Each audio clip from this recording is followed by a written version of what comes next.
Well, I used to go up and work for the old Sheik, which was Cobo Hall, because Sheik would come in. He was in ICW. He'd come in for us and work.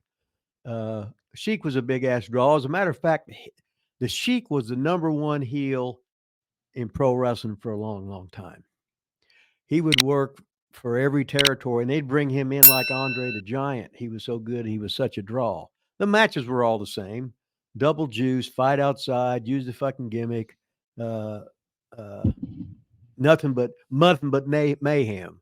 And he had a long, long run owning uh, the wrestling in Detroit, and they wrestled at Cobo Hall, and they wrestled every 2 weeks there. And for years and years, they'd almost have a sellout every week.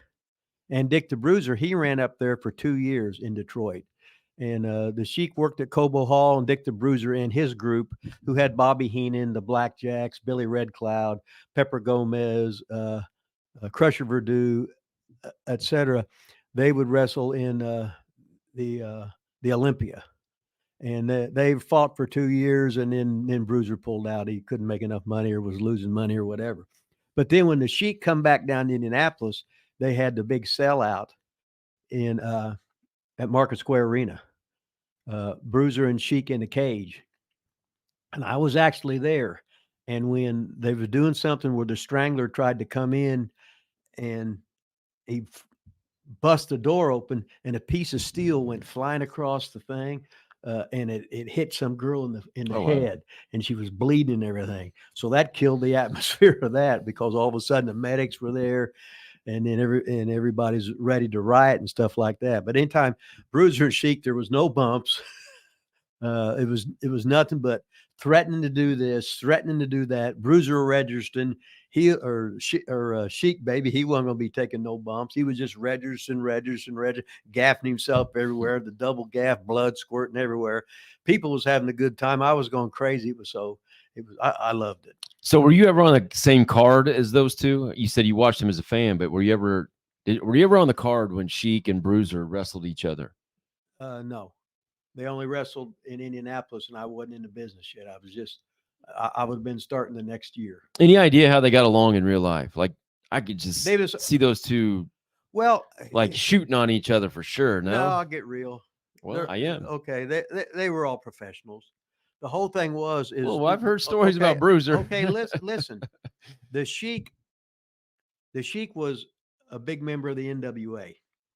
Sam Muchnick was president of the NWA. Sam Muchnick run the wrestling from the Chase in St. Louis, which Bruiser worked for him, and the other guys were all NWA. So Muchnick was one of Dick the Bruiser's buddies. Bruiser would go to his house, and he would go to Bruiser's house, because Romer's got a bunch of pictures of them together. Yeah, I got all that. Yeah. Right. So even though they were just Coke and Pepsi at the same convention, was all it was. And everybody's a pro, because Bruiser would book guys for the Sheik, and then Sheik would book guys down for the Bruiser to have a face changeover. So El Bracero, he would work in Indianapolis and for the Sheik. Guys for the Sheik would come down, work for Bruisers, because it was like 250 miles drive is what it was. So they would exchange talent all the time. I would just think when they got in the ring together, or out of the ring together in the crowd or whatever, that I don't know. Seems like those two would really go at it. So was the first time you ever met the Sheik at ICW?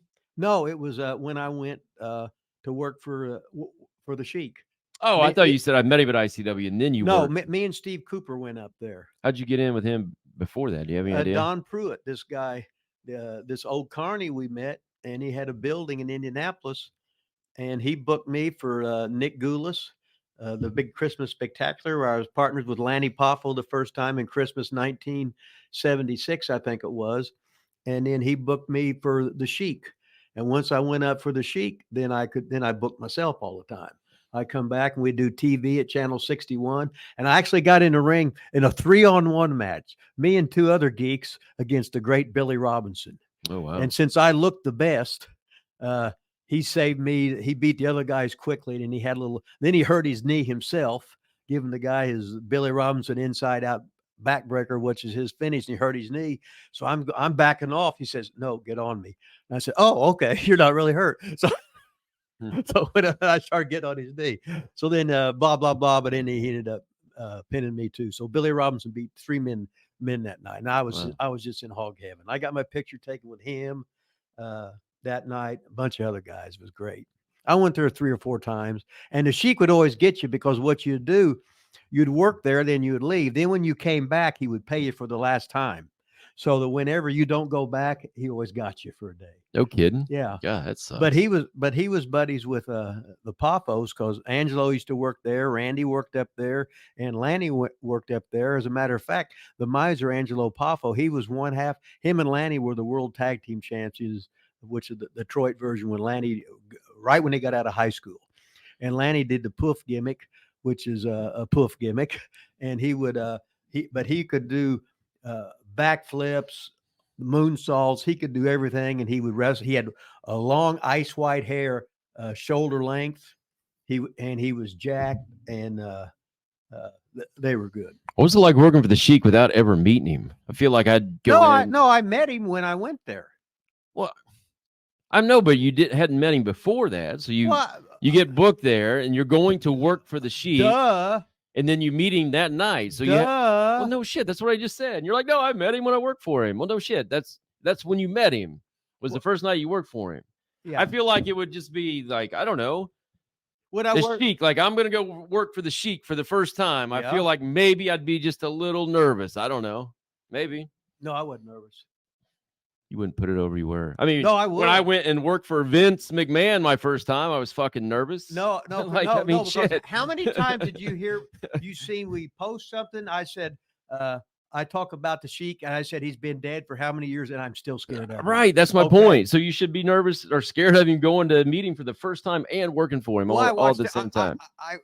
I watched around the corner where he was talking normal to everybody else. Oh, and then I went, okay. There you go. Yeah, that's what really happened. But I had goosebumps on me. I said, oh God, the Sheik's over there. The Sheik's over there. Now see, now you're agreeing. I don't want to act like I was a geek, which I was a geek. I said, get ready. I got the dots on. I got the elbow ready, baby. We're gonna see it. Let's do it right now.